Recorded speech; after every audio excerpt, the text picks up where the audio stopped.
महापालिकेच्या वतीने भटक्या श्वानांचे रेबीज प्रतिबंधक लसीकरण सुरू।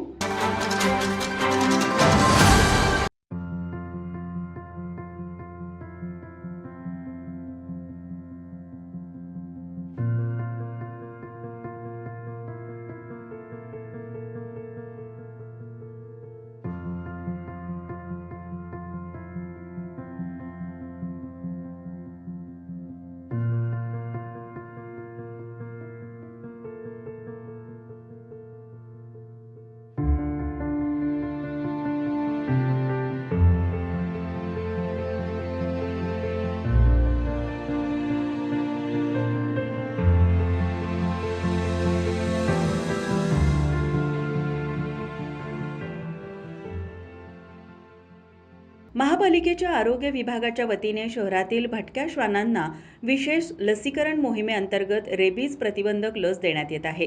शहरातील विविध परिसरातील 930 भटक्या श्वानांना लसीकरण करण्यात आले असून आयुक्त के मंजुलक्ष्मी यांच्या आदेशाने व अतिरिक्त आयुक्त रविकांत अडसूळ, उपायुक्त परितोष कंकाळ यांच्या मार्गदर्शनाखाली ही मोहीम संपूर्ण शहरात राबविण्यात येणार आहे। महानगरपालिकेचे भटक्या श्वानांचे निर्बीजीकरण करण्याचे काम सुरू आहे।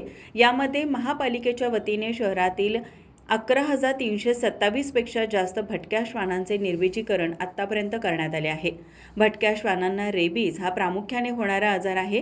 यामध्ये कुत्रा पिसाळून मनुष्य व इतर प्राण्यांचा चावा घेतल्यामुळे रेबीज हा रोग त्यांना देखील होऊ शकतो। यासाठी शहरातील सर्व भटक्या श्वानांना रेबीज प्रतिबंधक लस महापालिकेच्या वतीने देण्यात येत आहे। यासाठी महापालिकेमार्फत कुत्री पकडण्यासाठी विशिष्ट प्रकारच्या जाळ्या तयार केल्या आहेत। या जाळ्याद्वारे त्यांना पकडून जागेवरच ही लस देण्यात येते। त्यानंतर लस दिलेल्या कुत्र्याला ओळख म्हणून निळ्या रंगाची विशिष्ट खून केली जाते। तसेच लस दिल्यानंतर त्याला लगेच सोडले जाते। कोल्हापूर महानगरपालिकेकडून दरवर्षी भटक्या श्वानांकरता अशा प्रकारची विशेष मोहीम घेण्यात येते। सन 2024-25 मध्ये 6,500, 2025-26 मध्ये 7,200 भटक्या श्वानांना आतापर्यंत रेबीज लस देण्यात आलेली आहे। ही मोहीम पशुवैद्यकीय अधिकारी doctor Vijay Patil, society for animal protection संस्थेचे डॉक्टर चंद्रहास कापडी, डॉक्टर शामराव पाटील, दीपक मिसाळ, मृदुला दुबल, राधिका बरिशेड तसेच इतर प्राणीप्रेमी यांच्यामार्फत करण्यात आली।